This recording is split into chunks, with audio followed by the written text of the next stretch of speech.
My name is Kathy Youngbear, and I'm a Hunkpapa Sioux from the Standing Rock Reservation in North Dakota. And I'm Mary McDaniel. I'm a Nicosia Sioux from Eagle Butte, South Dakota. My name is Joseph Smith. I'm from Alaska. My tribe is Tlingit. okay, I'm Sue again, and I'm a Yurok Indian.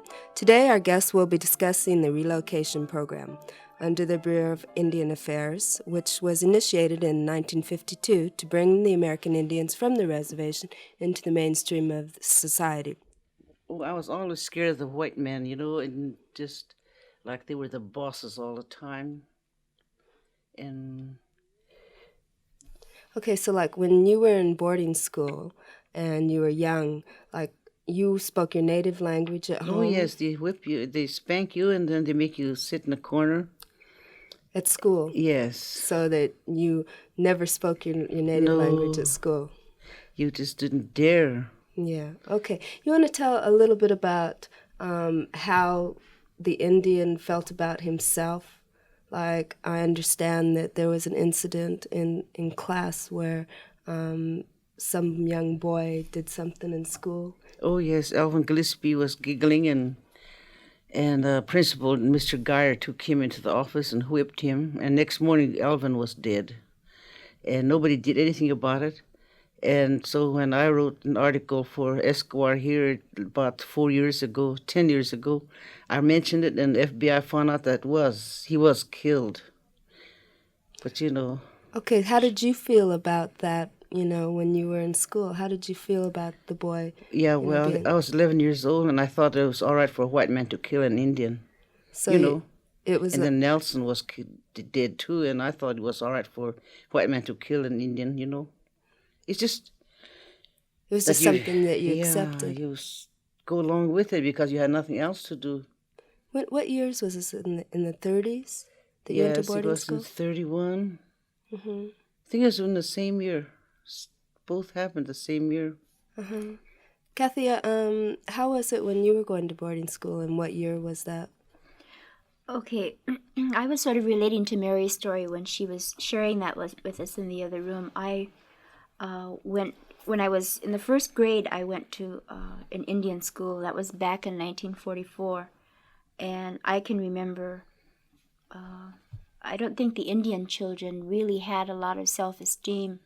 And this was part of the system because you were told to do so many things, You were told how to spend your money, and you were told, once you got in school, you were told how to relate to the other kids, and you were told that any kind of treatment you got from anyone in the schools was perfectly all right. And there was never any talk about becoming a teacher or a social worker or a doctor or whatever. And I remember those feelings very well. Okay, is this because, like, the people in positions around you were always white, like the teachers in the schools, mm-hmm. the officers in BIA, mm-hmm. The sheriffs and whatnot? They were all white. Yes, that's true. I think the only role models we had were the elders in our community, and they didn't try to talk about living in a city because they always assumed we were going to stay back there on the reservation. So they were saying, you're going to be a good wife and you're going to be a good mother. And they taught us how to go along the riverbank and pick certain herbs and teas and things. I remember visiting my grandmother's house, and she had different jars placed all over in her home. Some of these herbs were good for certain diseases or certain illnesses. And we would go out and help her pick these. Mm-hmm. And I remember attending some of the Indian ceremonies. The Yuipi ceremonies, some of the Sweat Lodge ceremonies. We weren't able to attend all of the ceremonies, even at that time, though, because the government had said the Sundance was too savage, and they had told the Indian people that you can no longer practice those rituals. And when were they allowed to start? I'm not real sure. I know that now there are sun dances at DQ University and back in South Dakota, so I'm not sure when they started back again. Joe, do you want to tell us a little bit about the Alaskan boarding schools? Was it the same way? Did you have the same feeling that, once you finished high school, you weren't going on to do something else? I didn't care one way or the other because I already had, at the time, had a drinking problem. I started when I was 11 years old, and I started smoking just about that time. And as far as the school teachers and my friends and what have you, I didn't care one way about them either because I was pretty much a selfish person, and I didn't care who I hurt and when I hurted people because I was more or less moved from one family to another, and nobody really didn't take care of me because they knew Joe Smith was already making a lot of trouble for a lot of people, and at the time I really didn't understand the racial problem or in my back home anyway.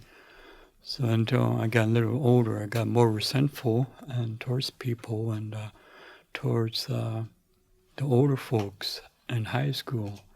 And I got into a lot of street fights, gang fights, shooting at people and hurting them one way or the other, just to get even.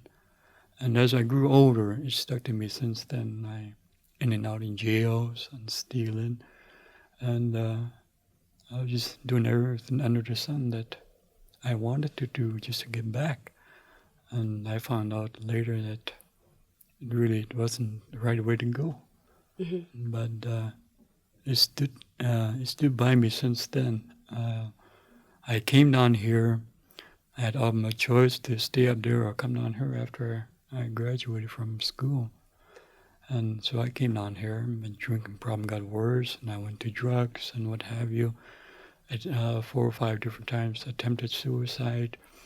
And so why do you think that that you got so involved with drugs and drinking? Was there something behind that?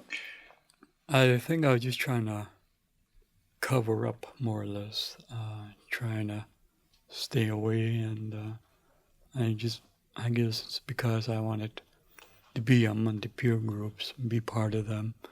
Hey, if you can do it, I can do it too. Uh-huh. And I was spending about $50 to $80 a bag on heroin and doing a lot of things. Uh-huh. And I lost my jobs and I lost hotels and everything. Did you have a hard time adjusting to the city life as compared to with life on the reservation in Alaska? Yes, I have, and it took me a long time to know other tribes, and it took me a long time who I was going to work with and live with, and took me about maybe, I don't know how long, just to know.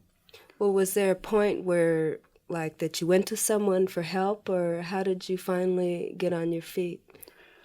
I went to the program called Teen Challenge for Drug Addicts, and it was non-denomination, and I stayed there about a little over a year to get off my drugs because I knew I was coming to the point where I couldn't hack it no more.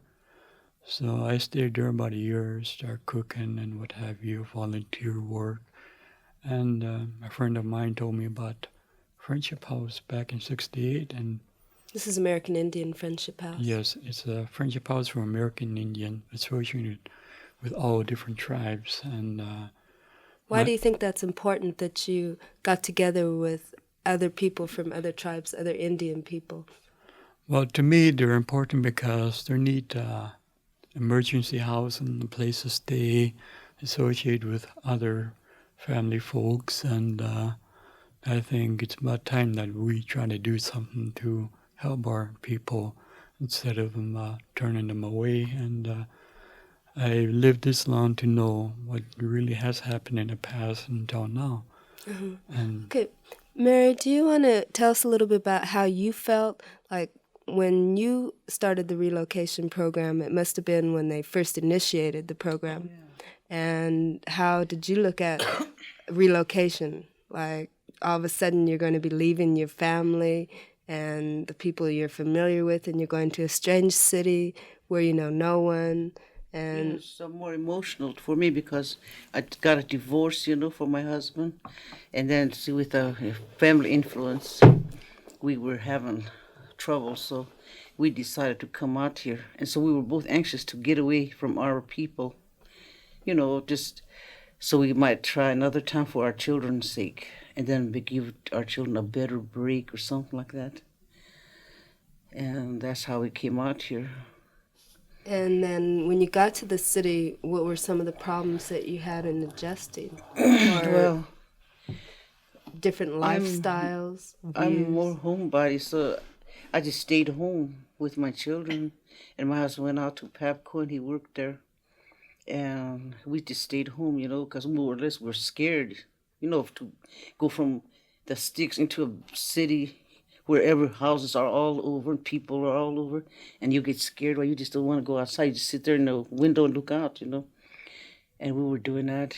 And then we didn't actually get in with the swim, we didn't get acquainted with too much. Then we lost a baby. And that upset the whole thing. And we bought our own home out to Point Richmond, and all that. My husband started drinking, and I don't know, I turned to liquor too. Mm-hmm. So then, were you aware of other Indian people in the Bay Area? Yes, we went to the Friendship House. It was on 2964 Telegraph Avenue. Did you go there looking for other Oh, yes. people? I used to live on 36th in Telegraph, so I used to go there all the time. And why did you go there? Oh, just to see other Indians and visit. And we had a little something going, a little ladies' club. And we volunteered our services to anybody that got sick, was in the hospital. I used to go on a Wednesday and iron for this lady because she was in the hospital for 6 weeks. Another lady went in there Monday, she washed the clothes. And the lady went in Tuesday to mend the clothes. I went in Wednesday to iron. And somebody went in Thursday to... So it's just getting together and helping each other and that's keeping what yourself we did. busy. We didn't ask for no money. We just volunteered, and we had a lot of fun doing that. Mm-hmm. Kathy, what were some of the things that you had a hard time adjusting to when you came to the city life, different views? I guess it was the fast pace of life, really, that sort of stymied me and my family, because the relocation program offered a lot of promises to Indian people, and I would like to say that they did not prepare the cities for the influx of Indians, and they did not prepare the Indians to a different lifestyle.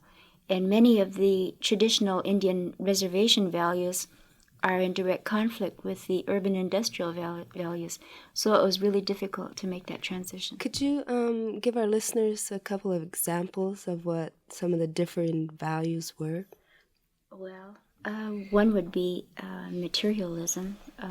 Indian people have always had the sharing concept. They're not concerned about wealth or a fine home or accumulate a lot of fine clothes and a fine car and so forth.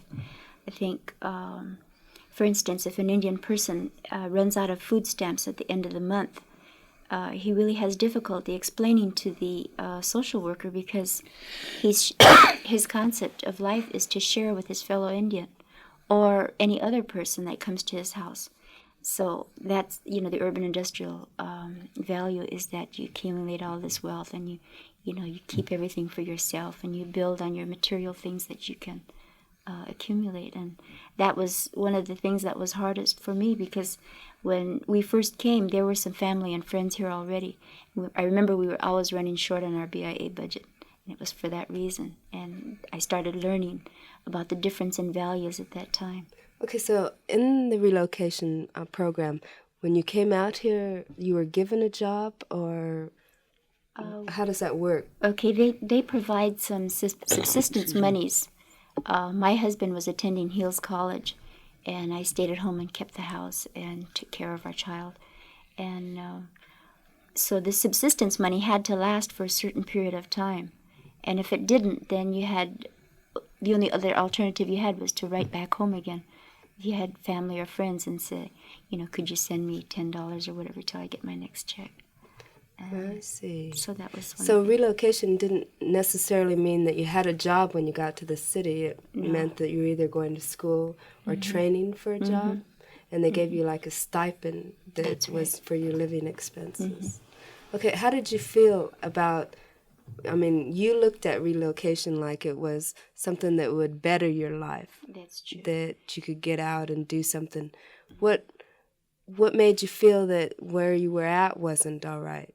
What did you want to get away from the reservation? Well, as I said, the promises were that, there's jobs out there, there's opportunities, and so forth and so on. But they didn't say, the pace of life out there is fast. I can remember walking into a department store through one door and walking out on the other street and becoming lost. I can remember one instance, too, of the BIA woman coming to the house and saying, well, here is your $25. You may buy the household things that you need. Get a little tablecloth for your table and buy you a little vase and put some plastic flowers in there, And this is just something that I couldn't understand. That was back in those days. And Mary, when you first came, I understand that your husband had a hard time. What did he come under? What type of program did they have set up for him? We had a better, at the beginning it was really nice. He had 3 jobs waiting here, and we had 3 houses waiting for us. And he took us up to a greenhouse up there on 19th Avenue. We stayed there 3 days, and then they brought him down, and he had looked at he was a chemist. So he went to Pabco right away, and I had to look for the house, and I settled for 4707 Shadow. Okay, so the BIA had found houses for you to choose from? And then they gave us $600 in a bank account, and we still had that in May. Because my husband started working right away, And we had a better time than the last years. Well, they just kind of forgot that they sent them out here. But the first part of the relocation was really nice. What were the problems in the second part of your relocation? Well, some of them told us that they didn't even have no money waiting for them here. We had $600 in the bank waiting for us here when we got here. That was to pay our rent. So people that came after you came? Yes, they had a hard time. They weren't allowed living expense? Yes. Or starting? We had $600, and then we had $200 for furniture if we needed any kind of furniture. If the place was not furnished. And so that's how the program was started, but it was really nice. But towards the end, I heard that they had to get out here. They gave them tickets to get here, but there was no money waiting for them, and there was no jobs waiting for them. They just had to get here, and then they started. So nothing was here once they got here. They just gave them the ticket to make it here. They gave us tickets and money waiting over here, and they gave us money to travel on. That's when the program was first initiated. Yes, we were one of the first ones to leave. Okay, so originally it started out to be something that was a land of opportunity type thing. Yeah, it's like Kathy said, we are people that share. We share and share. We had $1, we make each other happy, 50 cents. Maybe they need a quarter, well, we split 4 ways, so each of them will have a quarter. Like that. We share. I don't care how much, what we have, we share with our people, not with the winos, though. The winos are getting beat down. So how long have you been in the Bay Area, Kathy? We came out in 1958, so I've been here 20 years now. And Mary, how long have you been here? 24 years. 24. And Joe, when did you come down? 62. 62? Yes. Okay. As far as any other things that happened to you, like when you were on the reservation, for attitudes and, where you were going, your lifestyle, and then moving to the city and having your lifestyle changed, are there any other experiences you might want to share with, like, when you were younger type, and then, the actual transition, like your children, were they old enough to experience any of the change? Like, how did they adjust to, like, public schools after? My children were all too young, young. So they started here in the preschool. And so they just didn't even know the difference. They just went right in with it. Yeah, they didn't have any... No qualms or nothing. They just started singing with the rest of them. So did your husband have a hard time going to an educational system out here? I would say that he wasn't really happy, too. There were many times when he had said, shall we go home? And at the time, I was saying, well, we should look at this in terms of success or failure. Wait until you finish your training and then we'll go home. And then pretty soon we started making the transition. So things weren't that bad. We were sort of, I guess, getting into the mainstream. Okay, so what were some of the reasons why he felt like he wanted to go home at times? Well, what you leave back home is you leave your Indian religion and you leave the extended family. Okay, why is this important to the Indian? Why is it his tradition and his religion important to him? It's a part of his identity, the way he sees himself. And especially when he starts realizing the conflict in values once you become an urban Indian, when you're a city Indian. And then if you stay away for too long, then the people back home don't accept you as readily as... there were many Indians who came out here and went back home. I don't know what the percentage is, but there's many Indians that came on the relocation program and could not make the adjustment. And there was always the cop-out of the reservation, so they did go home. Okay, so the lifestyle and the viewpoint on living was too drastic for most people to make the transition. A large percentage. So they ended Joe, up would returning. You say about 50% or more? How many American Indians are in the Bay Area today? Well, some of the statistics say 40,000. In the Bay Area. I feel some of the Indians haven't been counted. See, this area is one of the major relocation centers for tribes across the nation, and there are over 250 tribes that took advantage of the relocation program. And the relocation is still in process now. They're Yes. still being relocated. That's true. Now, do you have any idea how the program's set up today? All right, my nephew just came, and he stayed for 4 months, and they went through some of the same changes that we did. They noticed a faster pace of life. They felt sort of disconnected, and the BIA found him a good job, and he was working, but he was unhappy. So he has taken his family home already after about 3 or 4 months. And was it the same situation, like he had a job here, or was No, he found one. He found a job on his own? They had subsistence for about a month and a half, and then he found a job. I see. So it's still going on today, and nothing's changing. What are some ways that you think would help for American Indians to adjust to a city pace? Like, are there agencies around that help the American Indian so that he can have an easier time adjusting to the difference? Okay, the American Friends Service Committee saw a need for Indian centers at the beginning of the relocation program, and this is how the Friendship House started. Wasn't it, Mary, back in 1953 or whenever it was? Well, I don't know. It was already here when we got here. Mm-hmm. Okay, they just donated a building to the Indian people, and they developed house programs, ladies' club, boys and girls club. They have a social services department now. And I might add that there's really a need for this because Indian people don't go to traditional agencies. And when an Indian first comes here, there's a distrust of anyone but his own people, and the attitude of Indian people. Why is that? Why is there a distrust? Okay, because of language barriers, verbal things that have been told to you from generation to generation. There's no written Indian books, but generation after generation teach their Indian children. This has what has happened to you in the past, and this is how you're going to be treated by non-Indian, specifically a white person. The white man, stemming from the taking away of our lands and resources and so forth. So the Indian centers now are filling a need for the Indian people by providing these programs and these services that they provide.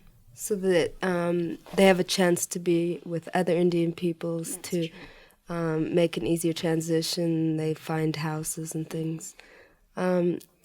What type of other services do Indian centers offer? Like, they have social service and educational services for the Indians? Yes, there's the Region 9 CETA programs that offer training and employment. And the housing that Joe was talking about. They do help with housing. So if an American Indian comes into the city today, chances are better that he will make it because of these Indian centers, you think? Yes, that's something that was really needed that the BIA did not see a need for, and it's been developed by Indian people and their non-Indian friends, such as the American Friends Service Committee. So the BIA had nothing to do with the setting up of centers? No, they did not. All they did was provide you with a subsistence for a period of time. Training and employment is where their focus was. Uh-huh. Okay, so Joe, do you want to tell a little bit about after you improved your living situation, like you saw that drinking and drugs weren't a way to make it in the city, did you have help from someone? Yes, I think once a person, an alcoholic or drug addict, makes up his or her mind, will have a chance to relive the life again. And I know a lot of times I spent a lot in the gutter, so to speak, Skid Road and what have you. And just 1 year, I went to Friendship House. I had problems of, I stayed there and then I want to go back out. I went back out and I want to come back to the Friendship House. But I finally made up my mind, this has to be it. Or there's no alternatives for us. And we can't live on promises, what people tell us. I think once we make up our mind and we know the need is there, but we have to do something about it. And I've been there since, going back for 10 years now, 68, and I left there for a couple of years back home, and I came back. Okay, so that was good for you. Relocation has been good for some American Indians, but not for all. And I guess it's the individual person that makes it a go of it or not. Our guests have been with us today for Memories program, and we thank the American Indian community for taking the time to join us today. I'd like to thank my guests again. I was Sue Bowers and Kathy Youngbear. Mayor McDaniel. And Joseph Smith. Thank you once more for joining us.